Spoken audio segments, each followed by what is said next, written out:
How to fix Instagram notes feature not showing up. So you might be in the position where you want to use this note feature and add any of the notes on Instagram, but this notes option at the top left corner is not showing up. In this case, you have to make sure that your application is up to date. So head over to App Store and then in the address bar search for Instagram.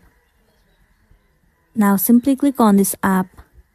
Right here instead of open, if you see the option of update, then you simply need to click on update and update your app to the latest version. Updating the app has also fixed the issue. If not, head over to the settings of a device and then move into general.